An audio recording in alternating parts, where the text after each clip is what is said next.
how do I say it? Like, I support the freedom movement, right? Like, I don't want to be discriminating and any of that sort of thing. I'm definitely on that side of it, but I still have to protect my business and my family. Like my family members, a couple of my family members were really unhappy about that. So they're going to have to go first. Catherine Krasanowski here for Rebel News. I had the privilege of speaking with Vivian McClintock, owner and operator of Vivian's Country Cookin, who joined me via Skype with her husband, who is just off camera. Vivian is one of our Fight the Fines clients who we're helping through the dedicated work of the registered Canadian charity, the Democracy Fund. With their help, Rebel News has been able to hook up thousands of Canadians with otherwise expensive legal representation free of charge, thanks to your generous donations. I'm going to walk you through Vivian's story, but if you stick around to the end of the video, you're going to get to see a legal update, and I'm going to ask you to get involved. As a restaurant owner, Vivian has already suffered financial losses as a result of the spring and summer lockdowns. So as you can imagine, nearly $1,000 in fines plus a summons to appear in court were more unwanted hits to Vivian's already fragile business. So what Absolutely. do we do? What do we do? And we have a mortgage to pay. We have bills to pay. It's tough.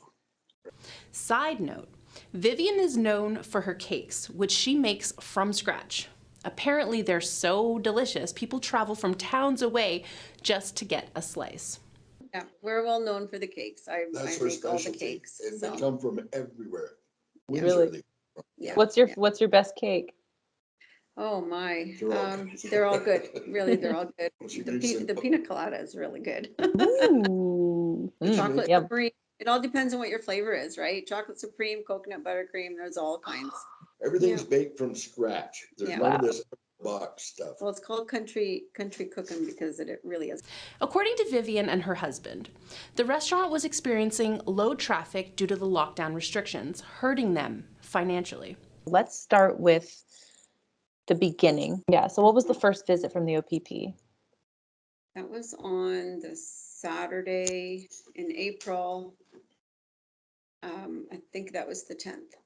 There was a text that went out from one of my employees to a friend of hers, just, saying, hey, we were doing some takeout and we just wanted some business because it was really quiet.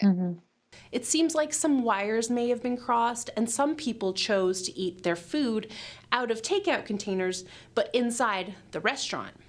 Well, the text went out and everything got misinterpreted. And next thing I know, people thought I was defying the orders and going to be open.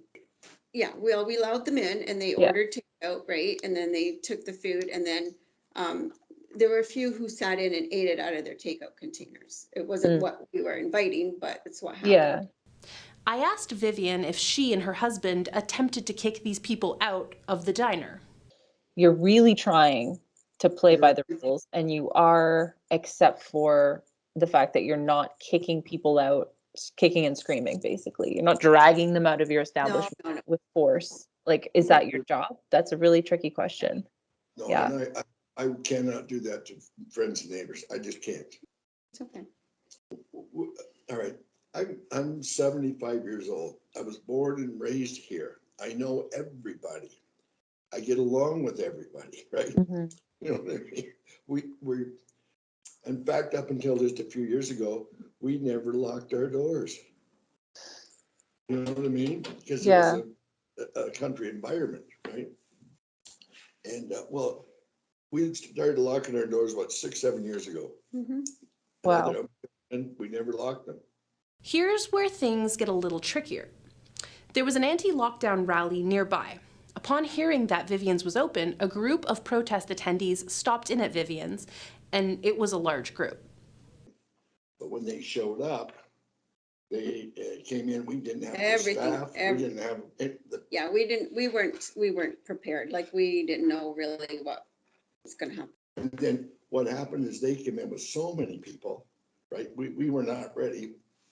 Even though they were caught off guard, the McClintocks obliged the drop-in diners for lunch. We had no staff, so some of the people that were come with his rally, they got up and tried to help us. It was quite a unorganized, not programmed situation, Mhm. but we got through it. And then the police showed up.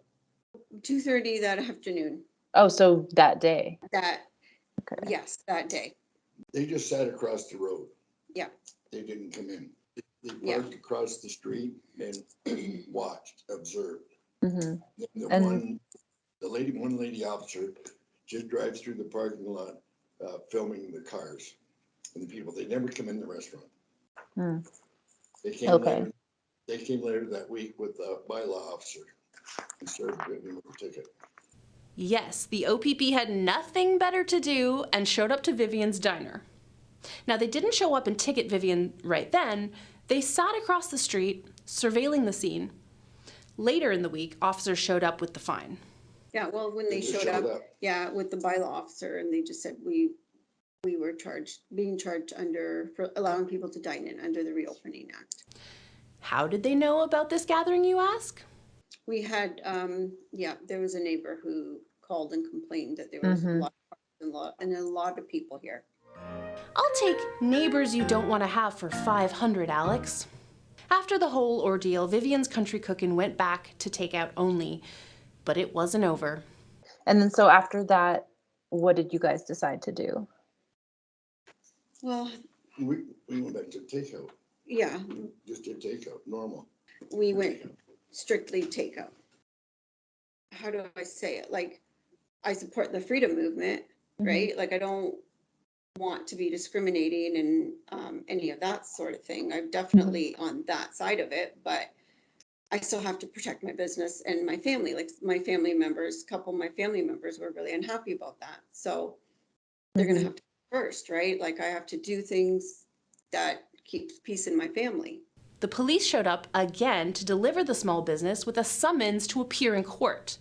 Then, again, most likely due to their nosy neighbor, but were found to be following the public health orders that time. Somebody called them again, and they came, and but we were only takeout, and there were some people sitting on the patio, right? Mhm. Somebody called them and complained that we were serving people at the restaurant, which we weren't. The police came, they went through the restaurant, there was nobody eating in the restaurant. Went out on the patio, there was probably 10 or 12 people out there. They were waiting for their takeout orders. Nobody was eating, right? And they just said, well, there's no issues here, right? Oh, that's good. They said, have a great day. Vivian is extremely modest despite her husband's brazen and loving support, and appears to be a law-abiding citizen. But the McClintocks say these restrictions almost feel like the government wants them to go out of business. So business is slowly coming back. Yes. That's If they good. just leave us alone, Yeah. we can retrieve and make things happen. Yeah. But if I they're imagine having, sorry, go ahead. no, if they don't, we're just gonna be forced to sell and go on to something else. And that's, I believe, what they want anyways. They just want fast food, drive-through, McDonald's, and I Mhm. see news in California. They've got robot kitchens now that do the French fries, do everything, and the kiosk to order your food. They don't need help. Yeah. It's the future. It's Sad. all, yeah, it's all about But their money. cakes won't be any good. I promise you that. Absolutely. They won't. You're not kidding. They won't have that Vivian touch. Yeah, I'll definitely stop by. Well, I'm glad that business is slowly starting to pick back up. I imagine that having police visiting you every couple of weeks is not great for business for a food establishment. Hopefully people around there know why. No, actually, the police so far have been really good. Okay, they did their job, but they've told me, we do not want to do this. They have to, right? Mhm. And it's somebody that's upstairs, that's a diehard over the covers, right? Mhm. Mhm. So what it is. We're currently fighting Vivian's fines and have assigned paralegal Jenna Little to the case. I find that these cases that are against these small businesses, especially restaurants, particularly egregious.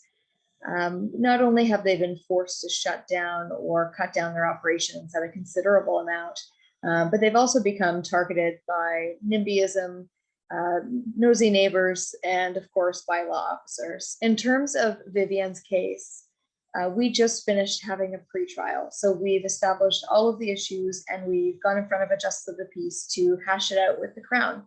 I can't say much about what that entailed or what's going to happen next, but I can say that we are close to the end of her case. And once you finish up a pretrial, you've got a fork in the road. It's either you have the case withdrawn by the Crown, or you do a resolution, or you have a trial. So in this case, I'm very confident that we're going to be able to get rid of the fines. In fact, it's something that we're really striving for. We're really hoping for Vivian and her husband and their community, so that there's no longer these egregious penalties going on to small businesses. As we go back into another tumultuous time for restaurant owners, establishments like Vivian's Country Cookin are yet again in jeopardy of losing everything. If you want to help us continue this important work, please go to fightthefines.com and make a donation. Your gift will go directly to the Democracy Fund and will be used to pay for the lawyers and paralegals that are fighting these unconstitutional fines. None of this money goes to Rebel News. 100% of all donations go directly to the Democracy Fund and will be used to pay the legal bills for the thousands of people fighting these fines. Please visit fightthefines.com today and make a donation. You'll get a charitable tax receipt for your donation, meaning you'll recover a portion of your money back. Nothing more democratic than that. For Rebel News, I'm Catherine Krasnowski.